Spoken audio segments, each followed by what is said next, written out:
Sois magnifié Seigneur, tu es digne d'être exalté. Et nous voulons te célébrer encore ce matin en disant que tu es digne de louange. Nous voulons te célébrer l'après-midi en disant tu es digne d'adoration. Nous voulons te célébrer la nuit en disant tu es digne d'acclamation. Nous voulons te célébrer le soir et dire tu es digne de l'élévation.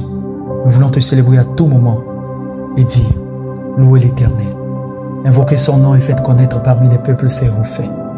Chantez, chantez en son honneur, parlez de toutes ses merveilles, glorifiez-vous de son saint nom.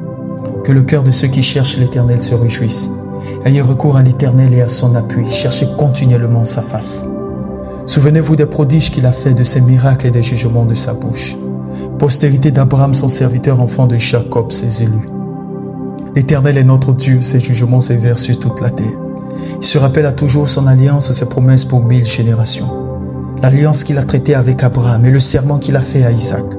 Il a érigé pour Jacob en loi, pour Israël en alliance éternelle, disant « Je te donnerai le pays de Canaan comme héritage qui vous est échu. » Ils étaient alors peu nombreux, très peu nombreux étrangers dans le pays, et ils allaient d'une nation à l'autre et d'un royaume vers un autre peuple.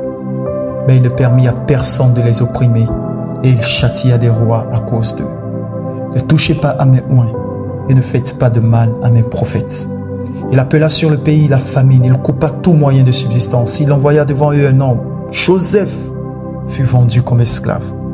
On serra ses pieds dans des liens, on le mit au fer, jusqu'au temps où arriva ce qu'il avait annoncé et où la parole de l'Éternel l'éprouva. Le roi fit ôter ses liens, le dominateur des peuples le délivra. Il l'établit seigneur sur sa maison et gouverneur de tous ses biens, afin qu'il pût à son gré enchaîner ses princes et qu'il enseignât la sagesse à ses anciens. Alors Israël vint en Égypte, et Jacob séjourna dans le pays de Cham.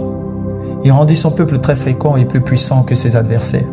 Il changea leur cœur au point qu'ils haïrent son peuple et qu'ils traitèrent ses serviteurs avec perfidie. Il envoya Moïse, son serviteur, et Aaron qu'il avait choisi. Ils accomplirent par son pouvoir des prodiges au milieu d'eux. Ils firent des miracles dans le pays de Canaan. Il envoya des ténèbres et amena l'obscurité. Et ils ne furent pas rebelles à sa parole. Il changea leurs eaux en sang et fit périr leurs poissons. Le pays fourmilla de grenouilles jusque dans les chambres de leur roi. Il dit, et parurent les mouches venimeuses, les poules sur tout leur territoire. Il leur donna pour pluie de la grêle, des flammes de feu dans leur pays. Il frappa leurs vignes et leurs figuiers, et brisa les arbres de leur contrée. Il dit, et parurent les sauterelles sans nombre, qui dévorèrent toute l'herbe du pays, qui dévorèrent les fruits de leurs champs. Il frappa tous les premiers-nés dans leur pays, toutes les prémices de leur force. Il fit sortir son peuple avec de l'argent et de l'or, et nul ne chancela parmi ses tribus. Les Égyptiens se réjouirent de leur départ, car la terreur qu'ils avaient d'eux les saisissait. Il étendit la nuée pour les couvrir et le feu pour éclairer la nuit. À leur demande, il fit venir des cailles et les rassasia du pain du ciel. Il ouvrit le rocher et des eaux coulèrent. Elles se répandirent comme un fleuve dans les lieux arides, car il se souvint de sa parole sainte et d'Abraham son serviteur. Il fit sortir son peuple dans l'allégresse, ses élus au milieu des cris de joie. Il leur donna des terres des nations, et ils possédèrent le fruit du travail des peuples, afin qu'ils gardassent ses ordonnances et qu'ils observassent ses lois. Louez l'Éternel. Nous te louons, Éternel, au nom puissant de Jésus-Christ de Nazareth, le ressuscité qui revient bientôt. Amen et Amen.